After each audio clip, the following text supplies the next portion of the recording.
अस्सलामुअलैकुम, आप देख रहे हैं समा। मैं हूं सैयद फैसल करीम और मैं हूं सिद्रा मीर। बुलेटिन में खुशामदीद। आगाज करते हैं एक अहम खबर से। कोट लखपत जेल में कैद साबिक वजीर आजम नवाज शरीफ की तबीयत फिर खराब हो गई। मरियम नवाज कहती हैं जेल हुकाम डॉक्टर्स को नवाज शरीफ के मुआयने की इजाजत नहीं दे रहे। उनके बाजू में दर्द है जो एंजाइना का भी हो सकता है। जाती मौलिज का कहना है कि नवाज शरीफ की तबीयत तशवीशनाक है, अस्पताल मुंतकिल करना पड़ेगा। कोट लखपत जेल में कैद नवाज शरीफ की तबीयत फिर नासाज। साहबजादी मरियम नवाज का ट्विटर पर पैगाम लिखा, दिन भर कोशिश के बावजूद दिल के डॉक्टरों को नवाज शरीफ तक रसाई नहीं दी जा रही। नवाज शरीफ के हाथ में दर्द है जो एंजाइना की वजह से हो सकता है। नवाज शरीफ को फैमिली डॉक्टरों से मुआयने की जरूरत है। नवाज शरीफ के जाती मुआलिज ने भी खदशात का इजहार कर दिया। डॉक्टर अदनान कहते हैं जुमेरात को जेल में नवाज शरीफ का मुआयना किया था, उनकी तबीयत तशवीशनाक हद तक पहुंच गई है। नवाज शरीफ को अस्पताल मुंतकिल करना पड़ेगा। मरियम औरंगजेब और आसिफ किरमानी समेत नून लीग के रहनुमाओं ने तशवीश जाहिर करते हुए हुकूमत पर सख्त तनकीद की है। एहसन इकबाल कहते हैं हुकूमत नवाज शरीफ और शहबाज शरीफ को जानबूझकर तिब्बी सहूलतों से महरूम रख रही है। साबिक वजीर आजम की सेहत को कुछ हुआ तो वजीर आजम, वजीर आला और दीगर हुक्काम के खिलाफ मुकदमा दर्ज करवाएंगे। अपोजिशन लीडर शहबाज शरीफ कहते हैं कि 3 बार वजीर आजम बनने वाले के साथ नारवा सलूक सियासी इंतकाम की बदतरीन मिसाल है। बोले नवाज शरीफ की सेहत के मसाइल बढ़े तो हुकूमत जिम्मेदार होगी। इसी पर बात करते हैं उस्मान खान से। उस्मान, शिकवों के साथ क्या कोई मुतालबा भी किया उन्होंने? जी बिल्कुल, शहबाज शरीफ की अपनी भी तबीयत खराब है, लेकिन उनको अपने बड़े भाई की जो जेल में तबीयत बिगड़ने पर गहरी तशवीश है और तहफ़्फ़ुज़ात का इजहार उन्होंने किया है। उनका ये कहना है कि 3 बार पाकिस्तान के वज़ीर आज़म और मुल्क की बेमिसाल खिदमत करने वाले एक ईमानदार और मुतवतन शख्स के साथ ये नारमा सलूक सियासी इंतकाम की बदतरीन मिसाल है। उनका ये कहना था कि नवाज शरीफ की सेहत की खराबी की इतला पूरी कौम के लिए फिक्रमंदी का बाइस है। साबिक वज़ीर आज़म के ज़ाती मुआलजीन को बिला ताख़ीर जेल में रसाई देकर कानूनी तकाज़े पूरे किए जाए। उनका ये कहना था कि खुदा न खास्ता नवाज शरीफ की सेहत के मसाइल बढ़े तो उसके जिम्मेदार इमरान नियाजी और पंजाब। ठीक है उस्मान खान, डिटेल्स के लिए आपका शुक्रिया। बात करेंगे ट्विटर पर छिड़ने वाली एक जंग की। साबिक और मौजूदा वज़ीर इत्तलात सोशल मीडिया पर आमने सामने आ गए। मरियम औरंगजेब ने ट्वीट में पूछ लिया क्या थे वो ज़राए जिससे अलीमा बाजी ने अरबों रुपए की प्रॉपर्टी खरीदी। वज़ीर इत्तलात फवाद चौधरी ने ट्वीट किया, अलीमा आबा मुल्क की वज़ीर आज़म नहीं रही, तमाम जायदाद उन्होंने खुद डिक्लेयर की हैं। मरियम औरंगजेब इस जवाब पर भी चुप न रहीं। अलीमा खान की जायदाद का मौजू लेकर मौजूदा और साबिक वज़रा इत्तलात आमने सामने आ गए। मरियम औरंगजेब ने ट्वीट किया, वो ज़राए बता दें जिससे अलीमा बाजी ने अरबों रुपए की जायदाद खरीदी। ज़राए का सुराग शौकत खानम की फंड रेजिंग और नमल यूनिवर्सिटी के बोर्ड हैं, कब बनेगी GIT?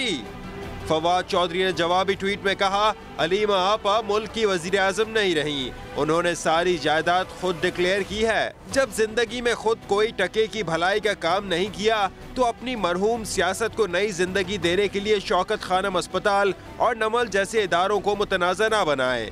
मरियम औरंगजेब ने एक और ट्वीट में कहा, फवाद साहब अब पता चला ना रो क्या होता है। बाजी की चोरी के जराए का पूछा है, रोने से बात नहीं बनेगी।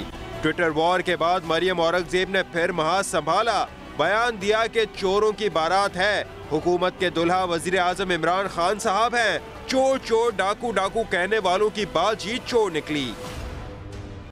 वजीर आजम इमरान खान से वजीर दिफा परवेज खटक और वजीर आला खैबर पख्तूनख्वा महमूद खान ने अलग अलग मुलाकात की, अहम अमूर पर तफसीली बातचीत की। वजीर दिफा परवेज खटक ने अपनी वजारत की कारकर्दगी बताई और अहम अमूर से आगाह किया। वजीर आला KP महमूद खान ने सूबे के सियासी और इंतजामी मामलात, सूबाई हुकूमत की कारकर्दगी, पेशावर मेट्रो समेत दीगर तरक्याती मनसूबों और फाटा के हवाले से ब्रीफिंग दी। वजीर आजम ने दोनों पार्टी रहनुमाओं की कारकर्दगी इत्मीनान बख्श करार दी और तनदेही से काम जारी रखने की हिदायत की। पंजाब के सीनियर वजीर अब्दुल अलीम खान कहते हैं कि इमरान खान के ATM के लक़ब पर कोई शर्मिंदगी नहीं, उनका मकसद इमरान खान को वजीर आजम बनवाना था। बोले वजीर आला पंजाब उनसे मुशावरत करते हैं, वो वफाक में जिम्मेदारी के ख्वाहिशमंद थे जिसका इजहार इमरान खान से भी किया था। 2011 में जब मैं आया था तो उससे 30 अक्टूबर का जलसा भी मैंने ऑर्गेनाइज किया था, उस कॉज के लिए पैसे लगाए हैं, तो मुझे उस पर कोई शर्मिंदगी नहीं, मुझे बड़ा फ़ख्र है और मैंने इमरान खान को कभी जिंदगी में एक जुराब भी नहीं दी। मैंने कंटेनर लगवाए हैं, मैंने कुर्सियां लगाई हैं, मैं दरियां लगवाई हैं। मुस्लिम लीग के लिए सर आगा खान ने जो है वो बेशुमार चंदा दिया था। तो क्या आगा खान ATM थे कायदे आजम की? 2015 में मेरे खिलाफ इंक्वायरी शुरू हुई ना, जब मैं इलेक्शन लड़ा। जिस दिन मैं MPA बना और उसके बाद मुझे 15 दिन के अंदर मुझे 4 दफा बुलाया, और फिर मैं जब 4 दफा हो गया, उसके बाद जब नई हुकूमत बन गई, उसके बाद से फिर मुझे नहीं बुलाया। उन्हीं दिनों में वज़ारत आला होनी थी आपके नाम। किसी ने साजिश की आपके साथ? जिसने भी किया अल्लाह उसको खुश रखे। मेरा काम उस दिन खत्म हो गया था जिस दिन इमरान खान साहब वजीर आजम बन गए थे। तो वजीर आला बनना चाहेंगे? मैंने उनको ये भी कहा था कि मुझे आप फेडरल में बेशक ले आए, और मैं फेडरल में भी किसी भी कोई भी असाइनमेंट के ऊपर काम करने को तैयार हूँ। तो मैं वज़रा को बुलाता था, उनसे 100 डे प्लान के बारे में पूछता था। तो लोगों को शायद लगता था कि ये जनाब वजीरों को बुला रहा है। तो मैं वजीरों को इसलिए बुलाता था क्योंकि मुझे वजीर आला ने कहा था। पीपल्स पार्टी रहनुमा सईद गनी ने सिंध में विफाकी वुज़रा के दाखिले पर पाबंदी की धमकी दे दी। फयाजुल हसन चौहान कहते हैं किसी पाकिस्तानी को किसी भी सूबे में दाखिल होने से नहीं रोका जा सकता। गुलाम सरवर ने भी सख्त रद्द-ए-अमल दिया। बिलावल जरदारी और मुराद अली शाह का नाम ECL से क्यों नहीं निकाला? पीपल्स पार्टी हुकूमत पर बरहम। PP रहनुमा सईद गनी ने वफाकी वुज़रा के बयानात को इश्तियाल अंगेज करार दे दिया। अगर वफाकी हुकूमत ECL पे नाम डाल सकती है तो सूबाई हुकूमत के पास ये हक और इख्तियार है कि कोई ऐसा शख्स जो अमन व अमान की सूरत हाल को ख़राब करने का सबब बन सकता हो, उसमें सूबे पर हम दाखिले पर पाबंदी लगाएं। वजीर इत्तलात पंजाब फयाजुल हसन चौहान समा के प्रोग्राम एजेंडा 360 में बोले, सूबे किसी की मेरास नहीं। आज सईद गनी साहब ने, मैं कहता हूँ, आले जरदारी और आसिफ जरदारी साहब के कहने पे सबसे नेगेटिव कार्ड खेला है। सबसे नेगेटिव वो है लसानियत का, सूबाइयत का। ना वजीर आजम पाकिस्तान, ना कोई वजीर आला, ना कोई शख्स, कोई किसी किस्म के किसी फर्द को जो पाकिस्तानी है कहीं पे भी आने जाने पे कोई रुकावट नहीं खड़ी कर सकता। वफाकी वजीर पेट्रोलियम गुलाम सरवर खान ने भी PP रहनुमा के बयान को गैर सियासी करार दे दिया। जो सुप्रीम कोर्ट की डायरेक्शन है हम उस पे अमल करेंगे इंशाल्लाह। कोई ऐसी बात नहीं है, ये तो एक पॉलिटिकल स्टेटमेंट्स हैं। दाखिला पाकिस्तान है, कोई किसी का दाखिला बंद नहीं कर सकता। गुलाम सरवर का मजीद कहना था, हुकूमत नैब के काम में मुदाखलत नहीं करती, एहतसाब सबका होगा। सेहत हुकूमत की पहली तरजीह है, हेल्थ कार्ड को पूरे पंजाब तक फैलाएंगे, ऐसा कहना है वज़ीर आला पंजाब उस्मान बुज़दार का। उन्होंने बताया कि Pakistan kidney and liver transplant institute को पंजाब हुकूमत के मातहत लाने के लिए कानून में तरमीम करेंगे। जो हमारी पहली प्रायोरिटी है वो हेल्थ है। पूरे पंजाब तक हम ये हेल्थ कार्ड का अपना दायरा कार बढ़ा रहे हैं। ये एक बहुत बड़ा प्रोजेक्ट है जिसपे गवर्नमेंट का 21 बिलियन रुपया खर्च हो चुका है। पंजाब गवर्नमेंट जो है ना वो टेक ओवर करेगी और बोर्ड होगा, इसको हम चलाएंगे। आहिस्ता आहिस्ता होगा ना, ये एक ही दिन में तो नहीं होगा। ऑन ग्राउंड इंशाल्लाह आप हमें देखेंगे। मेरा भाई, मेरा अजीज, मेरा दोस्त कोई भी हो, किसी भी इदारे में जाए, कुछ भी खाए, फौरी तौर पर हमें बताएं, उसका बिल्कुल काम न किया जाए। पुलिस रिफॉर्म की कमेटी बनी है हमारी, वो पाइपलाइन में है, वो बताएंगे आपको। वज़ीर ख़ारिजा शाह महमूद कुरैशी कहते हैं जनूबी पंजाब सूबा बनाने में कानून साजी के लिए 2/3 अक्सरियत दरकार है। कुछ लोग इस मामले में रखना डाल रहे हैं, शोशे छोड़े जा रहे हैं कि एक नहीं 2 सूबे बनाओ। कानूनी तौर पर इसको एक अलहदा सूबे की शक्ल देने के लिए आपको 2/3 अक्सरियत चाहिए। कॉन्स्टिट्यूशनल अमेंडमेंट के लिए पॉलिटिकल कंसेंसस दरकार है, उसकी हम कोशिश करेंगे। अब वो एक तबका है जो इस रास्ते में रुकावट बनना चाह रहा है और इस किस्म के शोशे छोड़ रहा है। दारुल खिलाफा है, वो किधर होना चाहिए, फलाह जगह होना चाहिए, फलाह जगह नहीं होना चाहिए। भाई वो बात की स्टेज है, पहले एक चीज बनने तो दें। हवेलियां तैयारा हादसे की इब्तदाई रिपोर्ट में बड़े इंकशाफात हुए हैं। सेफ्टी इन्वेस्टिगेशन बोर्ड ने अहम तकनीकी खराबियों की निशानदही कर दी। इंजन भी वक्त पूरा होने के बावजूद तब्दील नहीं किए गए। अशरफ खान की रिपोर्ट। 7 दिसंबर 2016 PK661 बदकिस्मत ATR तैयारा चित्राल से इस्लामाबाद के लिए रवाना हुआ, मगर हवेलियां के करीब हादसे का शिकार हुआ। जुनेद जमशेद समेत 47 मुसाफिर शहीद हुए थे। हादसा हुआ कैसे? सेफ्टी इन्वेस्टिगेशन बोर्ड की इब्तदाई तहकीकाती रिपोर्ट सब खोल कर रख दिया। मैं इंशाल्लाह गवर्नमेंट लेवल पे भी जो भी मिनिस्टर हैं एविएशन के रिस्पॉन्सिबल, उनसे भी मुलाकात करूंगा इंशाल्लाह, और मैं उनसे रिक्वेस्ट करूंगा कि आप एक टीम बनाइए जो इन इम्प्लीमेंटेशंस को मॉनिटर करे और मनोवन जो रिकमेंडेशंस उनको इम्प्लीमेंट करे। जिम्मेदार PIA की इंजीनियरिंग टीम और सिविल एविएशन अथॉरिटी। तैयारे के बाई जानिब इंजन नंबर 1 और पावर टरबाइन की मरम्मत न होने की वजह से खराबी पैदा हुई थी, जो नजरअंदाज की गई। कराची पुलिस चीफ अमीर शेख कहते हैं चीनी काउंसलेट कराची में हमले का मंसूबा अफगानिस्तान और कोयटा में बनाया गया। हमले में कलदम BLA मुलविस थी, जिसे भारतीय खुफिया एजेंसी रॉ की मदद हासिल थी। अमीर शेख के मुताबिक तमाम मुलविस सहूलतकारों को गिरफ्तार कर दिया गया है। हमले में MQM लंदन के मुलविस होने के शवाहिद नहीं मिले।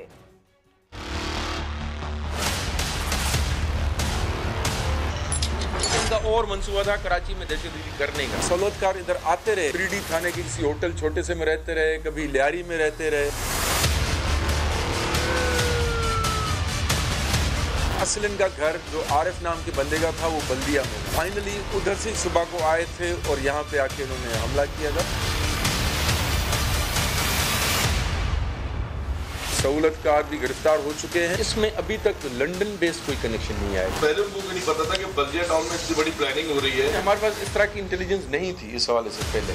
और BLA को सारों ने एक फॉरगॉटन स्टोरी समझा होता कि इतना बड़ा उसमें पोटेंशियल नहीं है, वो ये सारा कुछ BLA ने किया। इसकी प्लानिंग ज्यादातर कोयटा में होती रही, असला उधर से आया। हम ये समझ रहे थे कि BLA has become a small entity और वो ज्यादातर लोकलाइज हो गई है। सक्सेसफुल ऑपरेशन बलूचिस्तान में होते रहे।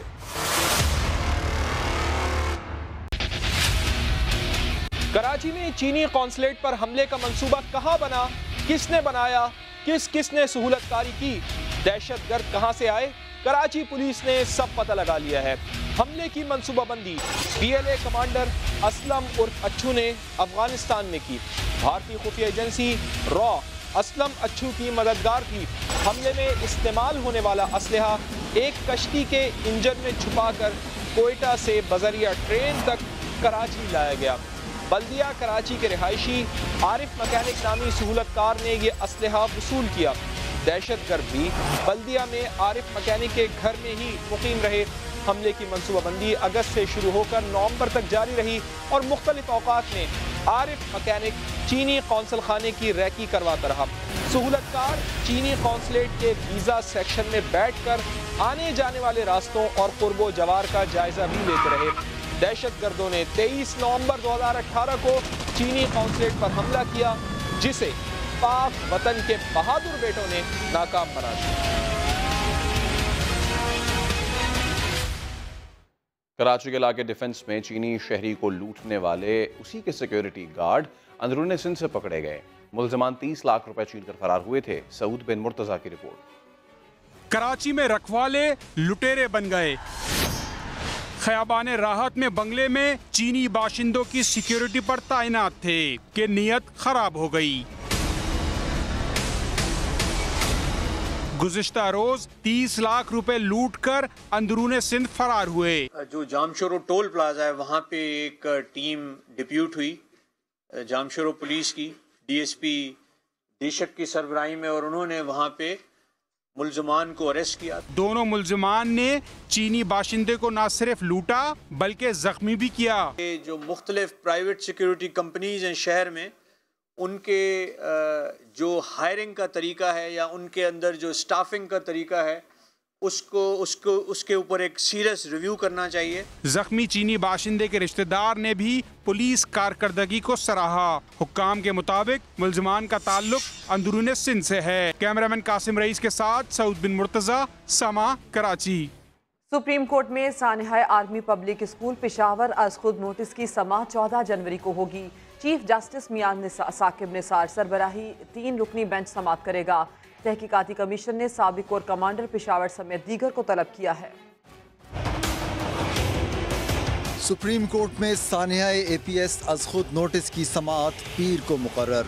शहीद बच्चों के वालिदैन की दरख्वास्त पर कायम जुडिशल कमीशन रिपोर्ट पेश करेगा।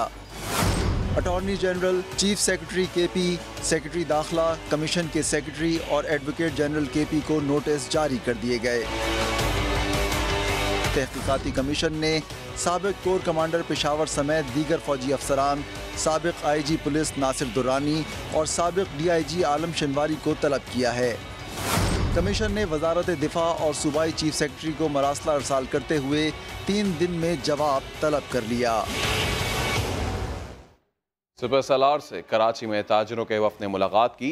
Army chief general Qamar Javed Bajwa ने कहा कि ताजिर बरादरी मुल्क में बेहतर होती सिक्योरिटी सूरत हाल से फ़ायदा उठाए। ISPR के मुताबिक सुपर सलार ने वफ़द को मुल्क बिलखुसूस कराची में बेहतर सिक्योरिटी सूरत हाल से मुताल्लिक़ आगाह किया। जनरल बाजवा का कहना था कि ताजिर बरादरी पुरअमन माहौल का फ़ायदा उठाते हुए मुल्क में माशी इस्तेहकाम के लिए किरदार अदा करे। वफ़द ने तिजारती सरगर्मियों में फ़रोग़ के लिए पाक फ़ौज की कोशिशों की तारीफ़ की और माशी सूरत हाल की बेहतरी के लिए किरदार अदा करने का यकीन दिलाया। गर्मा गर्मी, तल्ख कलामी और वॉकआउट। हुकूमत और अपोजिशन वालों ने सिंध असेंबली के ऐवान को मछली बाजार बना दिया। इजलास में शुरू से आखिर तक शोर शराबा चलता रहा। संजय साधवानी की रिपोर्ट। क्या सिंध में अब काम दुआओं पर चलेगा? सिंध असेंबली इजलास में दुआ के मामले पर शोर शराबा हो गया। GDA की नुसरत सहार अब्बासी ने मौलवी साहब से बदउन्मानों के खिलाफ दुआ की दरख्वास्त की तो पीपल्स पार्टी वाले भड़क गए। दुआ करें, ऐ खुदा, इस सिंध को लूटने वाले, इनके बच्चों के मासूम बच्चों को लूटने वालों के लिए अल्लाह उनको बर्बाद। ऐवान में IT पर सवाल जवाब का सेशन भी चला। आज इनको दुख ये है कि ये मजबूरन जीत गए। इनके भाई, आप बैठ जाएं, सवाल का जवाब एक बार। हुकूमत और अपोजिशन अरकान में नोक झोंक बढ़ी तो अपोजिशन ने वॉकआउट कर दिया। हम समझते हैं कि ये हुकूमत इस ऐवान के तकद्दुस को पैमाल कर रही है, इस ऐवान की जरूरियात को पूरा नहीं कर रही। हमारी अभी तक स्टैंडिंग कमेटीज नहीं बनी। अपोजिशन अरकान ने कह दिया ऐसा ही चलता रहा तो असेंबली का इजलास नहीं चलने देंगे। कराची में तजावुजात के खिलाफ ऑपरेशन अब जा पहुंचा है 90 साल पुरानी ली मार्केट पर, जहां 900 से ज्यादा दुकानें खाली करने का नोटिस जारी कर दिया गया। साद साबरी की रिपोर्ट। मिशन क्लीन कराची, बारी आएगी ली मार्केट की। KMC ने फैसला कर लिया, 900 से ज्यादा दुकानें खाली करवानी है।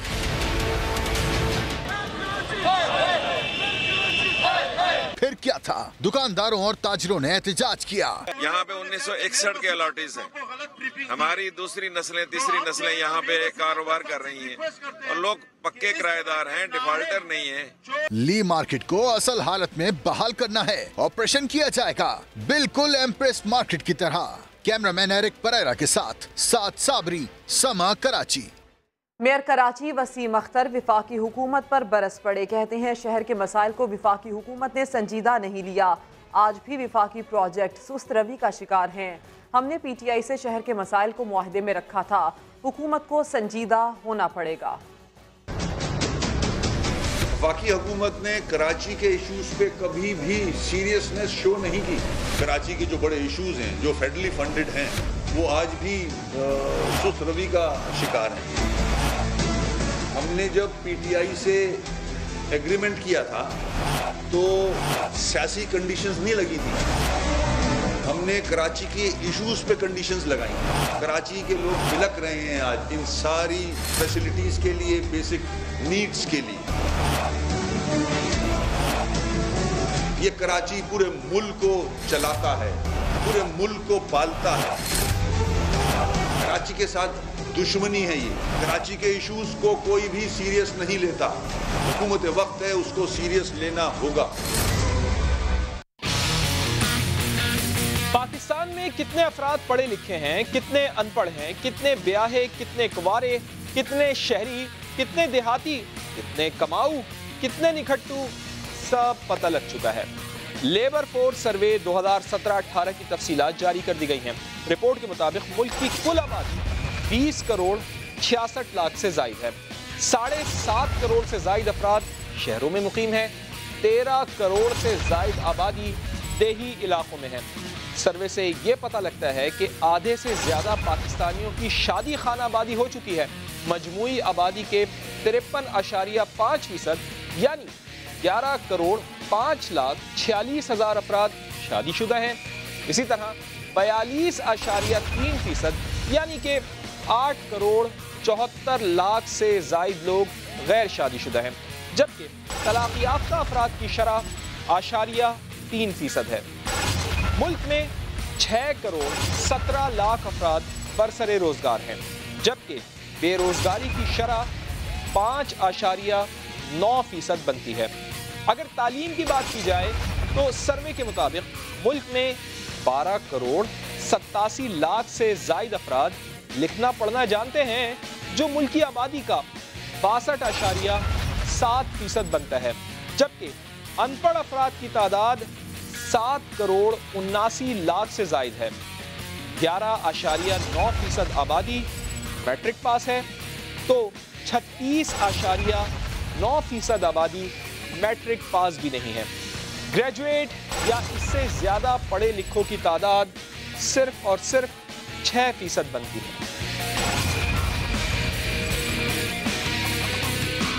Chief justice of Pakistan justice Saqib Nisar Lahore high court bar में अलविदाई तकरीब से खिताब कर रहे हैं। इस वजह से नहीं कि मैं किसी की तस्लीम करना चाहता, बल्कि इस वजह से कि मैं रूल ऑफ लॉ के लिए स्ट्रगल करता हूँ। मुझे आज समझ नहीं आई कि भाई साहब जो हमारे जो सदर साहब हैं उन्होंने अभी जिक्र किया, मैं अभी सोच रहा था कि आसिफ खोसा साहब के बारे में, वो कहते हैं कि 2 ही सूरतों में होगी एडजर्नमेंट, या तो वकील मर जाए या जज अल्लाह को प्यारा हो जाए। ये मरने में और अल्लाह के प्यारे होने में मुझे समझ नहीं आई। ये आपने कहाँ से कहा साहब, आपने कैसे कह दिया?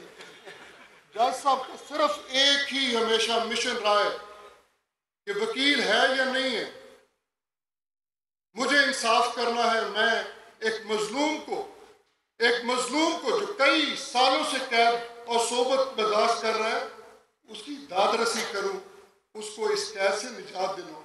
ये है वो वकील के मरने की बात नहीं करते, वो प्यार से ये एक दलील जरूर पेश करते हैं कि अनअवॉइडेबल सर्कमस्टेंसेस के बगैर मैं एडजर्न नहीं करूंगा।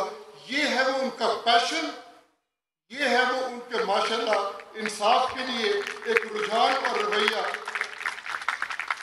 जिसे हमें अप्रिशिएट करना चाहिए। बातें बहुत ही हैं, क्योंकि मैं कई दिन आज लगातार बोलना है, तो मैं कुछ चीज़ें अपने लिए रिजर्व भी रखनी चाहता हूँ किसी और मौके और मौजू के लिए, क्योंकि लाहौर तो मेरा घर है। आप लोगों से तो बातें बहुत होती रहती हैं, कोर्ट में भी होती रहती हैं, दोस्तों से भी मिलता रहता हूँ, वकला साहिबान और यंग मेरे जो भाई हैं, बच्चे हैं शाम पे, ये भी।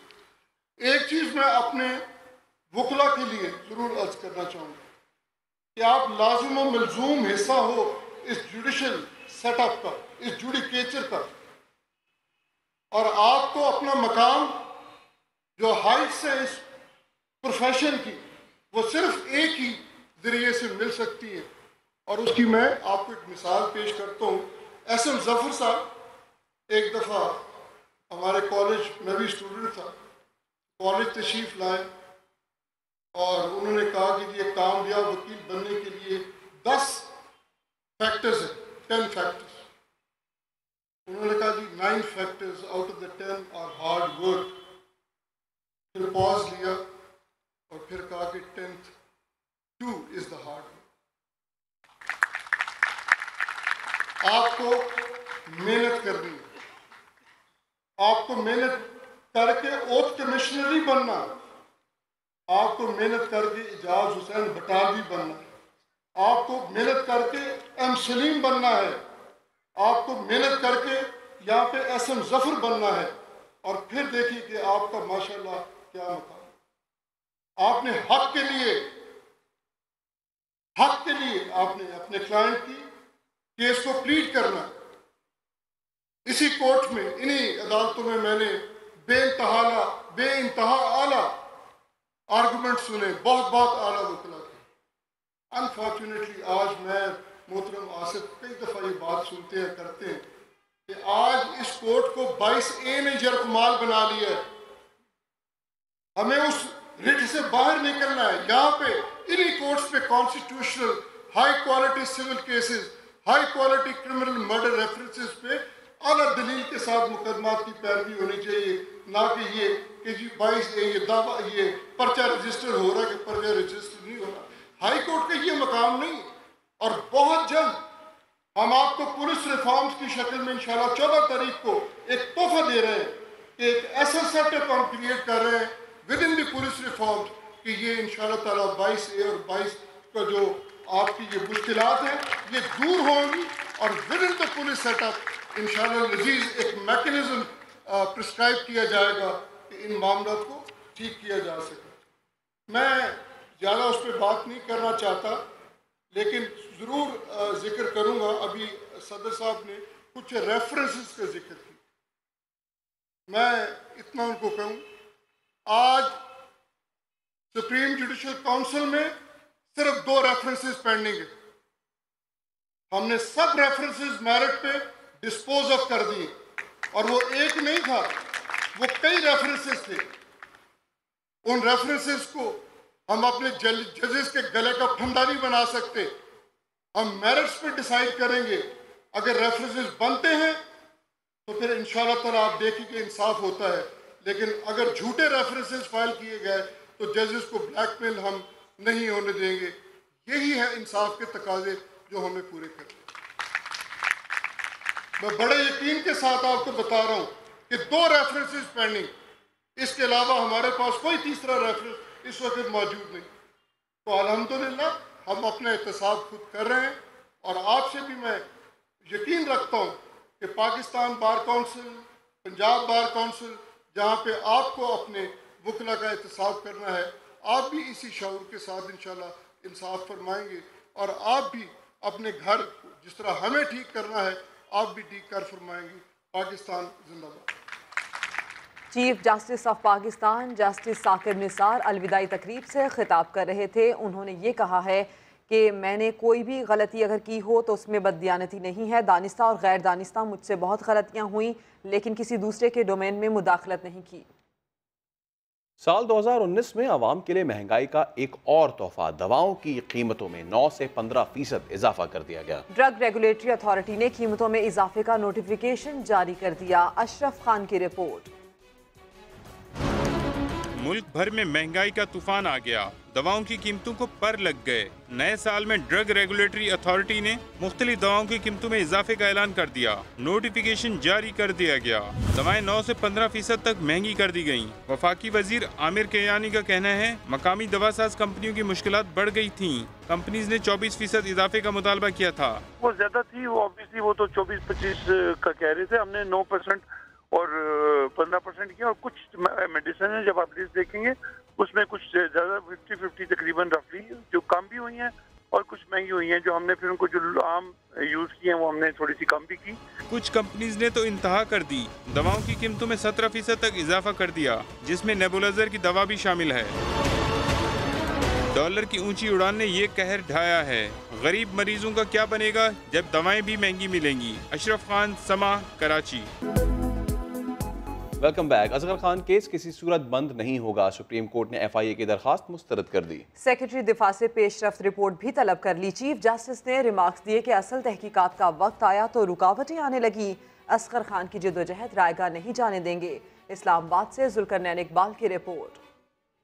सुप्रीम कोर्ट में असगर खान अमल दरामद केस की समाअत। असगर खान के वरसा की जानिब से केस बंद करने की मुखालफत। वरसा की दरखास्त पर FIA से जवाब तलब। फौज की तहकीकात में क्या पेशरफ्त हुई, अदालत ने सेक्रेटरी दिफा से भी जवाब मांग लिया। चीफ जस्टिस ने रिमार्क्स दिए कि असगर खान की जिंदगी का बड़ा हिस्सा इस केस में गुजरा। अदालत उनके अहले खाना के साथ खड़ी है। FIA वाले कहते हैं उनके पास शवाहिद नहीं, असल तहकीकात का वक्त आया तो रुकावटें आने लगी। कई नुकात ऐसे हैं जिन पर तहकीकात की जाए तो ट्रायल के लिए मवाद मिल सकता है। DG FIA बशीर मेमन ने बताया कि FIA ने 10 सियासतदानों से तहकीकात करना थी, इनमें से 6 का इंतकाल हो गया, बाकी 4 ने रकम वसूल करने से इनकार कर दिया है। केस बंद करने की FIA की इस्तदा मुस्तरद। चीफ जस्टिस ने वाज़ेह किया कि तहकीकात हर सूरत होनी चाहिए। सेक्रेटरी दिफा आकर बताएं तहकीकात में क्या पेशरफ्त हुई। तमाम इदारे सुप्रीम कोर्ट को जवाब दे हैं, तहकीकात कैसे कराएं। अदालत ने वकला से मुआवनत तलब कर ली। मजीद समाअत 25 जनवरी तक मुलतवी कर दी गई। मंडी बहाउद्दीन में मकान की तकसीम पर झगड़ा हुआ। चचा की फायरिंग से भतीजा और उसका हमजुल्फ जाँ बहक हो गया। वाक़े की वीडियो जाँ बहक शाहिद के 12 साला बेटे ने बनाई। दीवान आदिल की रिपोर्ट। मंडी बहाउद्दीन के इलाके कठियाला खुर्द में मकान की तकसीम पर चचा आजम का भतीजे शाहिद से झगड़ा शाहिद और उसके हमजुल्फ की मौत पर ख़त्म हुआ। वाक़े की पूरी वीडियो शाहिद का 12 साला बेटा हम्माद बनाता रहा। बाप को मरता देखकर घबरा कर अंदर भागा।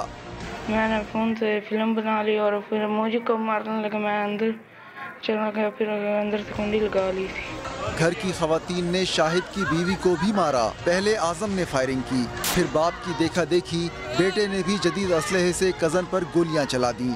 3 मरले का मुश्तरका मकान था जी, उसकी तकसीम का ये जो इनके दरमियान दोनों भाइयों के दरमियान मसला था जी। मुल्जिमान अभी तक मफरूर हैं, जिन्होंने जरा सी जमीन के टुकड़े के लिए अपनों ही को मनो मट्टी तले पहुंचा दिया। दीवान आदिल, समा, मंडी बहाउद्दीन। कराची में प्राइवेट स्कूल्स को जून और जुलाई की फीस एक साथ ना लेने की हिदायत कर दी गई। Director general private institute Sindh ने निजी स्कूल्स के मुस्तहिक तलबा को फीसों में रियायत देने और तमाम स्कूल्स में सिंधी ज़बान पढ़ाने की हिदायत कर दी है। डायरेक्टर जनरल ने कहा कि जून की फ़ीस जून और जुलाई की फ़ीस जुलाई में ही लेना होगी। वालिदैन पेशगी फ़ीस लेने वाले स्कूल्स के खिलाफ शिकायत दर्ज करवाएं। उन्होंने वार्निंग दी कि हिदायत पर अमल ना करने वाले स्कूल्स की रजिस्ट्रेशन मनसूख कर दी जाएगी।